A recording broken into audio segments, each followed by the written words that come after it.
The sound of a knee hitting asphalt has a specific, ugly grammar. A wet, grinding scrape, followed by a sharp intake of breath, the precursor to a wail. For Senior Chief Petty Officer Caleb "Doc" Hayes, it was a sound as familiar as the metallic click of a rifle's safety. He could diagnose the severity of the injury just by its pitch. This one was a shallow graze, more surprise than substance, but to his 6-year-old son, Leo, it was a catastrophic failure of the universe's basic laws of physics. "It's okay, buddy," Caleb said, his voice a low calm that had soothed men with shrapnel in their guts. He knelt on the warm San Diego sidewalk, his large, calloused hands surprisingly gentle as he examined the damage. A latticework of red was already welling up through the dirt on Leo's knee. The tears were coming, big and theatrical. Caleb met his son's eyes. "All right, battle damage assessment. Epidermis compromised, minor capillary bleeding, no sign of embedded foreign objects. Prognosis, 100% survival with immediate application of cartoon character bandage." Leo's brewing sob hitched into a watery giggle. "Is that what you say to your SEALs?" "Only the ones who cry more than you," Caleb winked, pulling a small, well-worn first aid kit from the pocket of his cargo shorts. It was a habit he couldn't break. He felt naked without it.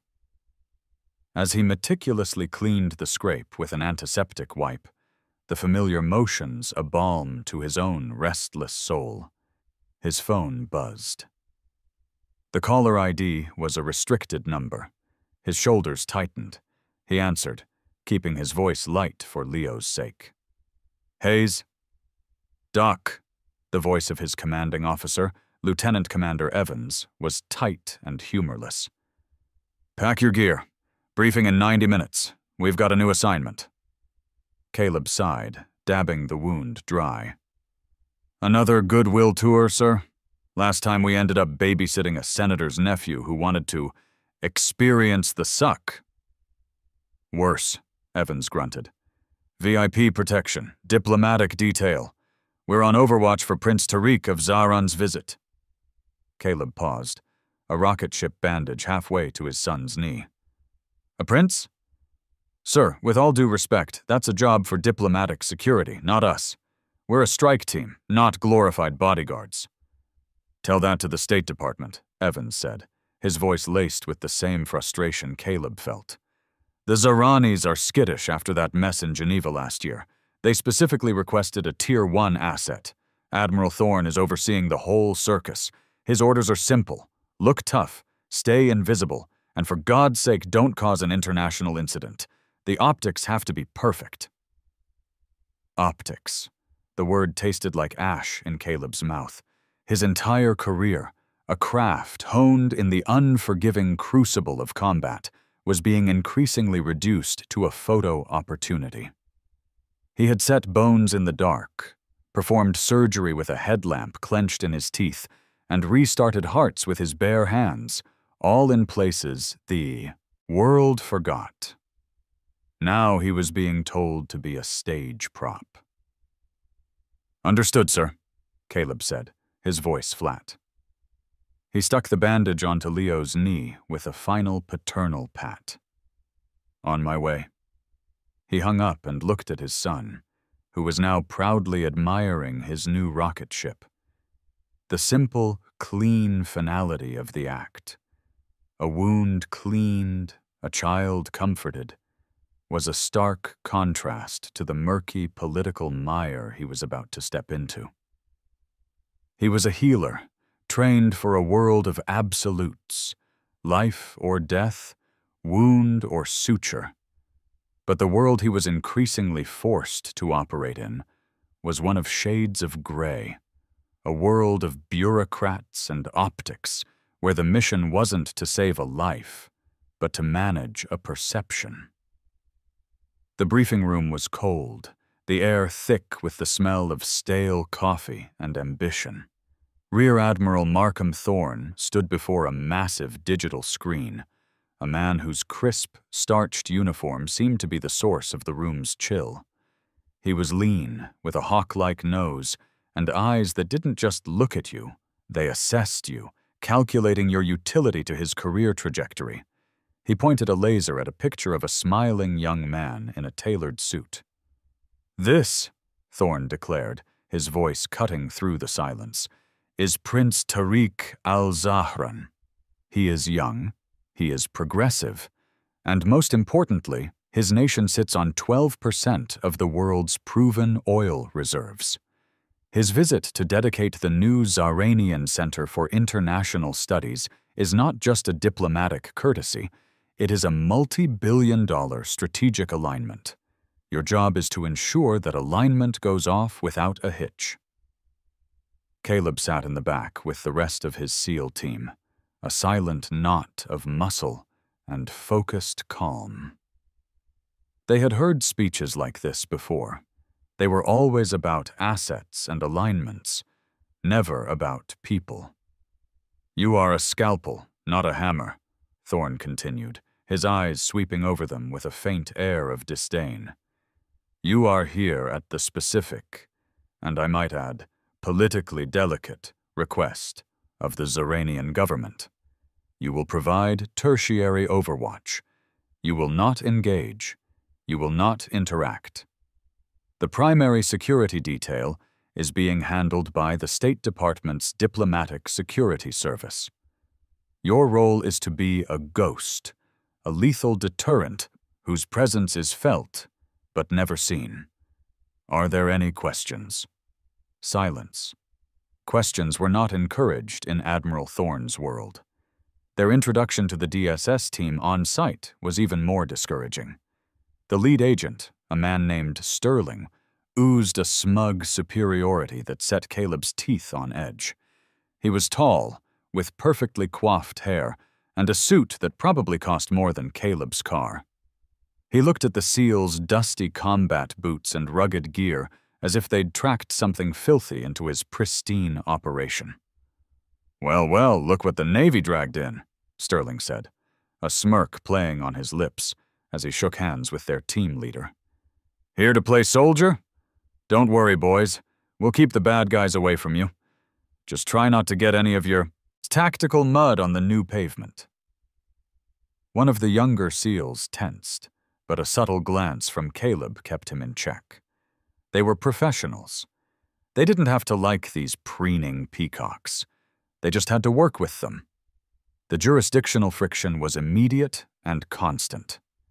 Sterling's team hoarded information, treating every radio frequency and security blueprint as a state secret. They staked out the prime positions, relegating the SEALs to secondary rooftops and less advantageous angles. It was a petty turf war, driven entirely by Sterling's ego. He saw the SEALs not as a force multiplier, but as a challenge to his authority. "Hey, Doc," a teammate whispered to Caleb as they set up their sniper nest on the roof of the university library, overlooking the quad where the dedication would take place. "You think these DSS guys could actually handle a real threat?" Caleb adjusted the scope on his rifle, his movements economical and precise. He scanned the manicured lawns, the clusters of students, the distant glint of a car windshield. "They're trained to spot a man with a gun in a crowd," Caleb said, his voice a low murmur. "They're good at what they do, but they look for threats they can recognize." He paused, a flicker of unease tracing a path down his spine. It was a feeling he had learned to trust, an instinct honed by 2 decades of survival. "It's the threats you don't recognize," he added, more to himself than to his partner, "that kill you." Down below, Agent Sterling was laughing with a university official, adjusting his tie. He was focused on the script, on the perfect execution of a ceremonial day. He was looking for assassins in trench coats, not thinking about the wide-open sky. The day of the ceremony was postcard-perfect California. A gentle sun warmed the air, and a light breeze rustled the leaves of the old oak trees bordering the university quad. Students and dignitaries milled about on the lawn, a sea of bright dresses and dark suits. From his perch on the library roof, Caleb had a commanding view of the entire scene. Everything was proceeding exactly as planned, which was precisely what made him uneasy. Complacency was a killer. He swept his rifle scope across the quad, the powerful optics bringing faces into sharp relief. He saw Agent Sterling near the stage, speaking into his wrist communicator, his expression a mask of self-important concentration. He saw Prince Tariq, a charismatic figure, shaking hands and smiling warmly. It was a scene of utter peace. And then he saw it. It was a flicker of movement at the edge of his periphery, high above the tree line. A drone.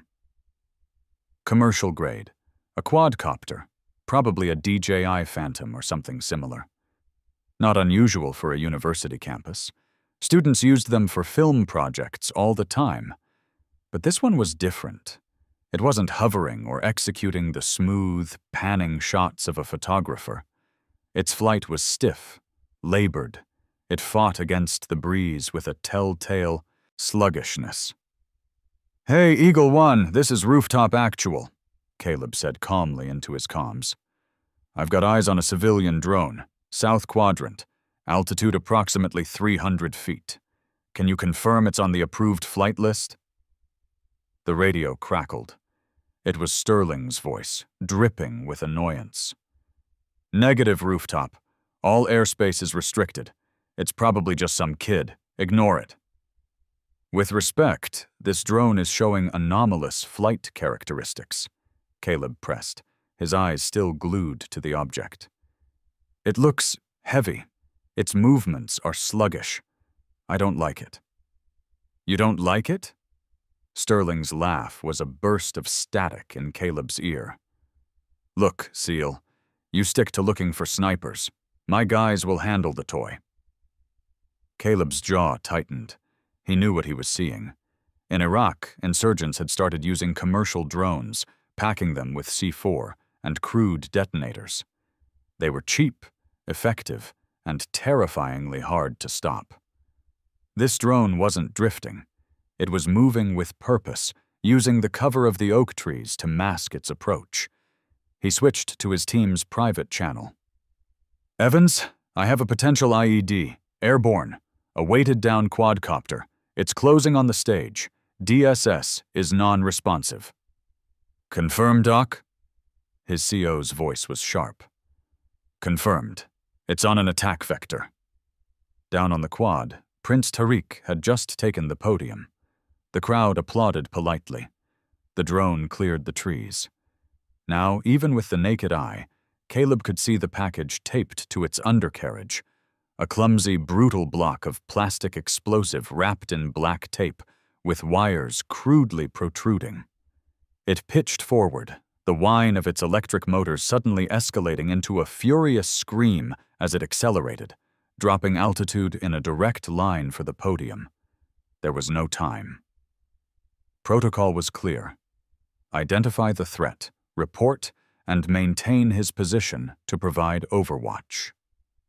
Engaging directly, abandoning his post, was a court-martial offense. It would cause panic. It would violate every rule Thorne had laid out. It would create an international incident of catastrophic proportions. But protocol wouldn't stop the ball bearings and shattered plastic that would rip through the crowd. Protocol wouldn't save the prince. Protocol wouldn't save the dozens of innocent people clustered around the stage. In that frozen split second, 20 years of training screamed at him to stay put. But the core of who he was, the healer who knelt on sidewalks to patch up scraped knees, screamed louder. He dropped his rifle. "I'm going in," he said into his comms. There was no time for an answer. He sprinted to the edge of the roof, grabbed the emergency rappelling rope he'd anchored there, and went over the side. The brick wall was a blur. He hit the ground in a controlled crouch, the impact jarring his teeth. He vaulted the temporary security barrier, his legs pumping, his lungs burning. The crowd was a wall of confused faces, some turning to look at him, others still focused on the stage. "Get down!" he roared, the sound ripped from his throat. He saw Sterling, finally looking up, his face a mask of dawning horror and complete paralysis. The agent was frozen, his training failing him at the one moment it mattered. Caleb shoved him aside, not out of malice, but because he was an obstacle. 2 more long strides and he was on the stage. The drone was a screaming insect, 10 feet away, closing fast. Prince Tariq looked at him, his eyes wide with confusion. There was no time for words. Caleb grabbed the prince by the shoulders, driving him backwards in a full-body tackle. He twisted in mid-air, ensuring his own body was between the prince and the incoming threat. They hit the stage hard. Caleb felt a sharp pain in his shoulder, but his focus was singular. He covered the prince's head and neck with his own arms and torso, making himself a human shield. The world dissolved into a concussive roar. It wasn't just sound. It was a physical force, a hammer blow that lifted him off the stage even as it drove him down. A wave of superheated air seared his back. He felt 1,000 white-hot needles tear into his flesh, his legs, his torso. The world went white, then red, then black. Through the ringing in his ears, he heard screams. The smell of burnt plastic and cordite filled his nostrils. His training, buried deep in his brainstem, took over. Assess. Triage. Act. He pushed himself up, his body screaming in protest. His back felt like a raw, open wound. He looked down. His left leg was a mess, his tactical pants shredded, blood pulsing from a deep gash in his thigh. Femoral artery. He ignored the pain. He ignored the chaos. He saw Prince Tariq, dazed but alive, protected beneath him. He looked at his own leg. "Tourniquet," he grunted, his own voice sounding distant. His hands, clumsy and shaking, found the tourniquet on his belt. He fumbled with the strap, cinching it high and tight on his thigh, twisting the windlass until the bleeding slowed and the agony in his leg flared into a blinding supernova. He saw faces peering over him, screaming his name. Then, mercifully, the world finally faded to black. Caleb surfaced from the darkness to the rhythmic beep of a heart monitor and the sterile smell of antiseptic. A dull, throbbing ache radiated from his back and left leg, a constant, heavy reminder of the explosion. He blinked, the fluorescent lights of the hospital room searing his eyes. A figure stood by his bed. For a moment he thought it was a doctor, but the man's impeccable suit and the quiet intensity in his dark eyes said otherwise. "Senior Chief Hayes," the man said, his English perfect, accented with the soft lilt of the Arabian Peninsula. It was Prince Tariq. "I am told the first thing you did after saving my life was to save your own. Your doctors say the tourniquet you applied is the only reason you did not bleed to death on that stage." Caleb tried to sit up, but a fresh wave of pain pushed him back against the pillows. "Your Highness," he rasped, his throat dry. "Are you all right?" The prince's expression was one of profound, almost overwhelming gravity. "I am unharmed, because of you. My security chief informed me that you broke every conceivable protocol. You abandoned your post, you created a panic, and you put yourself directly in the path of a bomb meant for me, my nation, my family. We are forever in your debt. A debt like this cannot be repaid with words or with money, but it will be honored. I give you my solemn word on that." The sincerity in the prince's voice was a balm, a moment of clarity in the painful fog. He had done the right thing. He had saved a good man. That was all that mattered. The prince left, and for a few hours, Caleb drifted in a medicated haze, secure in that knowledge. Then his next visitors arrived, and the world tilted on its axis. Rear Admiral Thorne and Agent Sterling entered the room, their faces grim. They weren't carrying flowers or get-well-soon cards. They were accompanied by two men in drab suits who had the unmistakable air of investigators. The warmth from the prince's visit evaporated, replaced by an institutional chill. "Hayes," Thorne began, his voice devoid of any sympathy. "We need to debrief you. Official inquiry." "Admiral," Caleb said, confused. "The prince is safe. The threat was neutralized." "The threat," Agent Sterling cut in, his voice dripping with venomous condescension, "was neutralized in a manner that created maximum chaos and political fallout. You acted unilaterally, without authorization." The interrogation began right there, in his hospital bed, with the scent of his own burned flesh still lingering in the air. The men in suits took notes as Thorne and Sterling systematically vivisected his actions. "Your mandate was Overwatch, Senior Chief," Thorne said, his tone that of a prosecutor. "You were to observe and report. You did not report through the proper chain of command. You did not wait for confirmation. Why?" "There was no time, sir," Caleb said, trying to keep his voice steady. "The drone was on a direct attack vector. It was seconds from impact." "Seconds you cannot possibly have calculated with any degree of accuracy," Sterling scoffed. "My team was in the process of assessing the situation.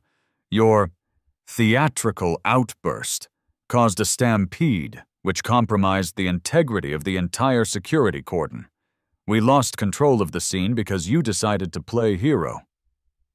Caleb stared at him, disbelief warring with a rising tide of anger. "Assessing the situation? You called it a toy, Sterling. You told me to ignore it. If I had listened to you, we'd be scraping Prince Tariq off the stage with a spatula."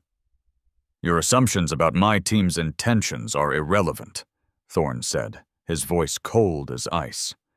"What is relevant is the record, and the record shows that you abandoned a fortified strategic position.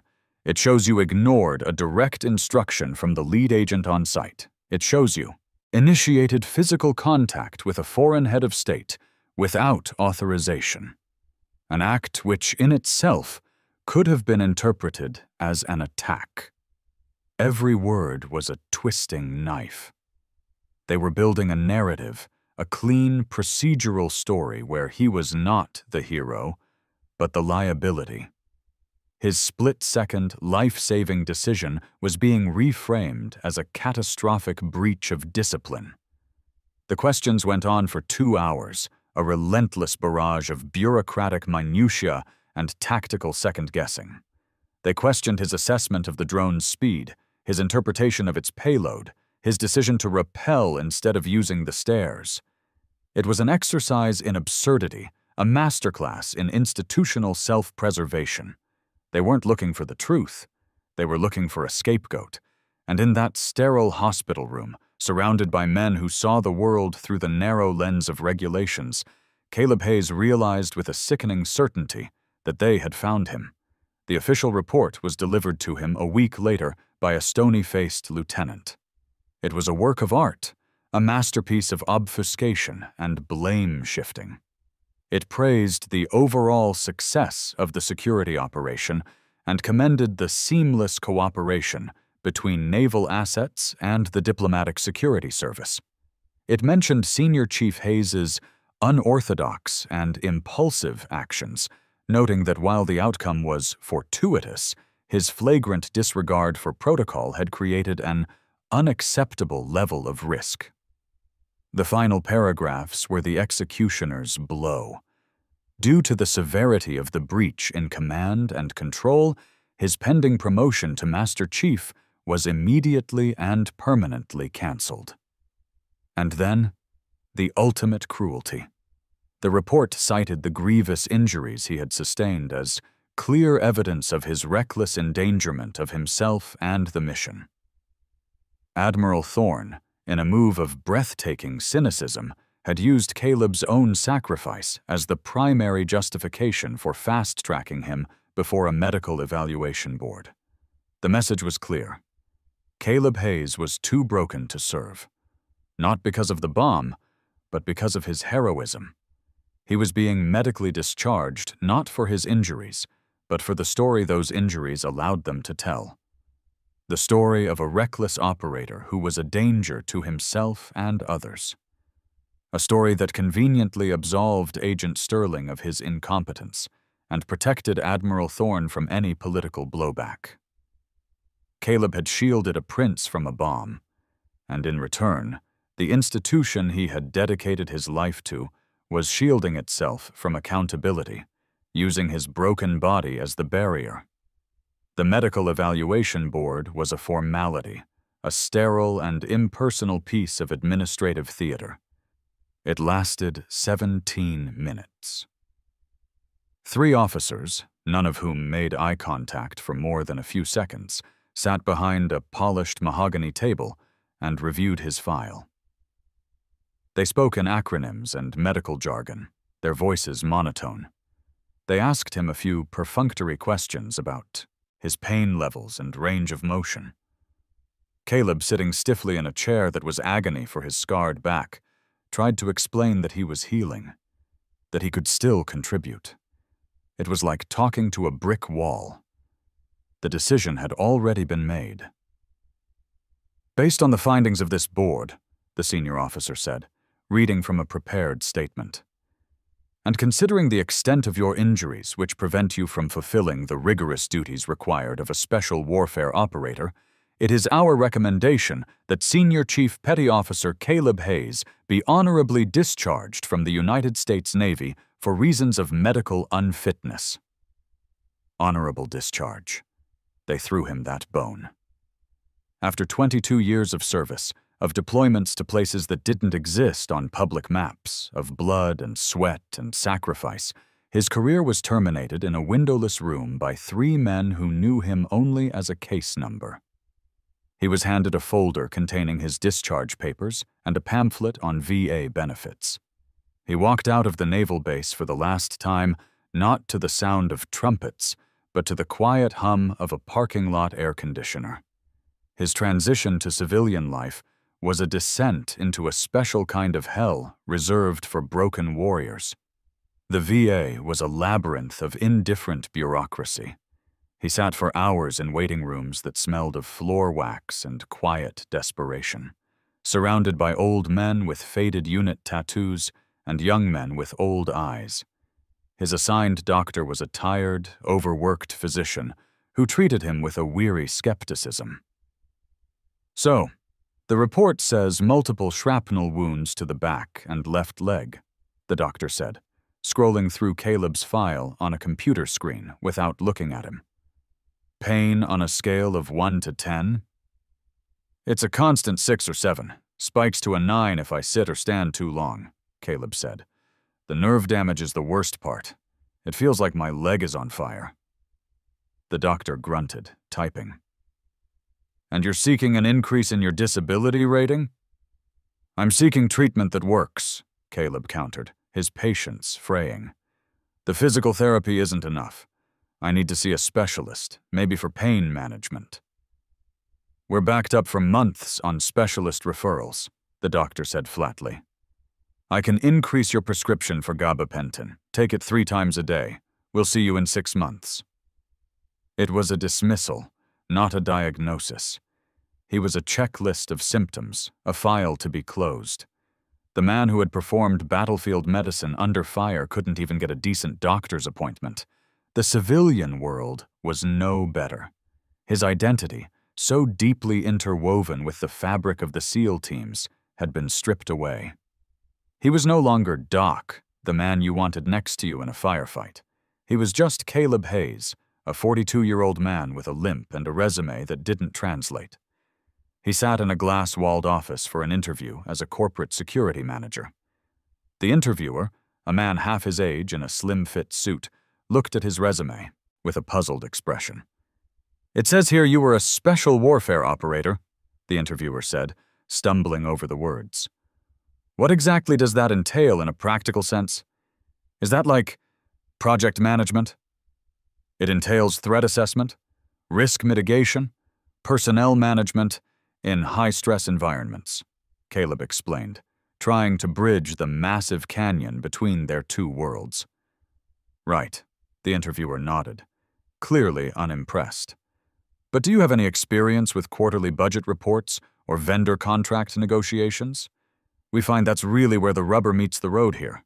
Frankly, your skill set seems a little aggressive for our corporate culture." He didn't get the job. He spent his days fighting with insurance companies over copays, filling out job applications that went into digital black holes, and trying to hide the wince of pain every time he stood up so he wouldn't worry his wife and son.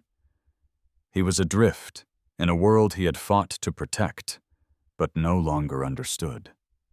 He was a ghost, haunted by the memory of who he used to be, a hero discarded and forgotten by the very nation he had sworn to defend. Months bled into a monotonous gray.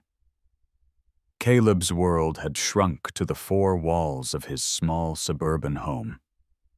The days were long and formless, marked only by the schedules of his wife's job and his son's school. He was at his lowest ebb, a warrior without a war, a healer who couldn't fix himself, when the letter arrived. It was an anomaly in the usual stream of bills and junk mail. The envelope was heavy, cream-colored cardstock with the official embossed seal of the Zoranian embassy. His name and address were written in elegant calligraphy. With a sense of weary curiosity, he opened it. Inside was a formal invitation, printed in both English and Arabic.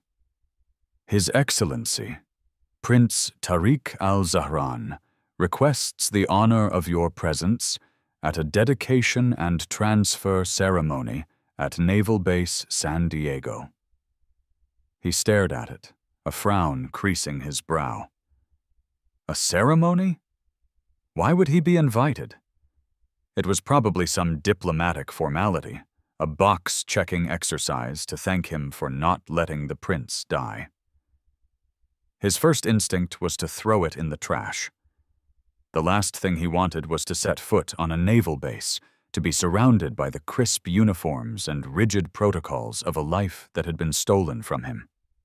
"You should go," his wife, Sarah, said, reading it over his shoulder. She had been his rock through the whole ordeal, a quiet pillar of strength against his rising tide of despair. "He hasn't forgotten you, Caleb. Maybe you shouldn't forget that." "It's a PR stunt, Sarah," he grumbled, tossing the invitation onto the kitchen counter. "They'll give me a cheap medal, shake my hand for the cameras, and I'll still have a bum leg and no job." "Or maybe it's not," she insisted, her voice soft but firm. "When was the last time you wore a suit? When was the last time you left the house for something other than a doctor's appointment? Please, go." He looked at her, at the worry etched in the corners of her eyes, and his resistance crumbled. He was drowning, and she was throwing him a lifeline, even if it was just a fancy invitation. For her, he would go. The day of the ceremony, he stood awkwardly in his ill-fitting suit at the designated pier, feeling like an imposter. The area was buzzing with activity. A massive stage had been set up, draped in American and Zoranian flags. Rows of white chairs were filled with naval officers, diplomats, and reporters. And docked at the pier was a ship. It wasn't a destroyer or an aircraft carrier. It was huge, painted a brilliant, sterile white, with a series of large red crosses emblazoned on its hull. It was a hospital ship, and it was brand new. The paint gleamed in the sun. The decks were pristine. It was the most advanced-looking vessel he had ever seen. He found his assigned seat in a section for special guests. A few rows ahead, in the VIP section reserved for high-ranking military, he saw a familiar face. Rear Admiral Markham Thorne was there, his expression rigid and uncomfortable. Their eyes met for a fleeting second. Thorne gave a curt, almost imperceptible nod, then immediately looked away, a flicker of annoyance on his face. He clearly had no idea why Caleb was there, and just as clearly, he didn't like it. The ceremony began. Speeches were made. A Navy band played. Finally, Prince Tariq, looking regal and composed, stepped up to the podium. "We are here today to celebrate a partnership," the prince began, his voice amplified by the speakers. "A bond between two nations. But for me, this is also a personal day. It is a day to honor a debt." He paused, his eyes scanning the crowd until they found Caleb. "Months ago, on a day not unlike this one, my life was threatened. An act of terror was meant to silence me, to sow chaos. It would have succeeded, were it not for the actions of one man, a man who was told to be a ghost, but chose to be a guardian. A man who was ordered to observe, but chose to act. A senior chief petty officer of the United States Navy SEALs. A corpsman. A healer." A camera swung towards Caleb. He could feel hundreds of pairs of eyes turning in his direction. Thorne, a few rows ahead, had gone ramrod straight in his chair. "This man, Caleb Hayes," the prince continued, his voice ringing with conviction, "broke his orders to uphold his duty. He sacrificed his position, his career, and nearly his life to save mine. My kingdom does not take such a debt lightly. We do not repay such valor with a medal or a plaque. We repay it with a promise to echo his sacrifice, to amplify his instinct to heal." He gestured dramatically towards the massive white ship. On cue, a group of sailors unfurled a massive banner that had been hanging over the ship's bridge. In bold blue letters, a name was revealed on the hull. USNS Caleb Doc Hayes. A collective gasp went through the crowd, followed by a wave of stunned applause. Caleb felt the air leave his lungs. He was staring at his own name, 10 feet high, on the side of a billion-dollar hospital ship.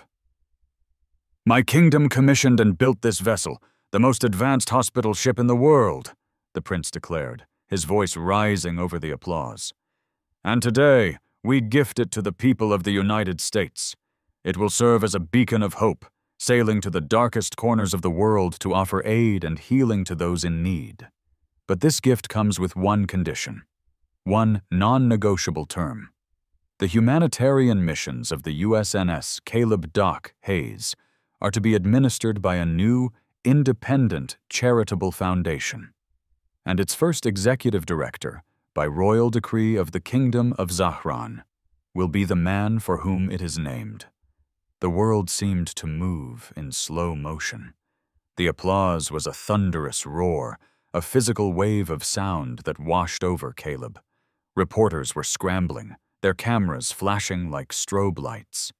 He was frozen in his seat, his mind struggling to comprehend the impossible reality before him. His name. On a ship. A new mission. A naval aide materialized at his side, gently guiding him towards the stage. As he walked, his limp more pronounced than ever, the applause grew louder. He ascended the stairs and found himself face to face with Prince Tariq, who grasped his hand firmly. "A debt must be honored, my friend," the prince said, his eyes shining. "Now you have a new command." From the corner of his eye, Caleb saw Admiral Thorne being ushered onto the stage by a protocol officer. The Admiral's face was a carefully constructed mask of professional pleasantry, but his eyes were cold with fury and humiliation. He had been blindsided, outmaneuvered on a global stage. He was forced to approach Caleb, his hand extended, the cameras recording his every move. "Congratulations, Director Hayes," Thorne said, the words tasting like poison in his mouth. "A remarkable development." Caleb took the offered hand. The Admiral's grip was tight, desperate to project strength. Caleb leaned in close, his voice a low whisper meant only for Thorne's ears.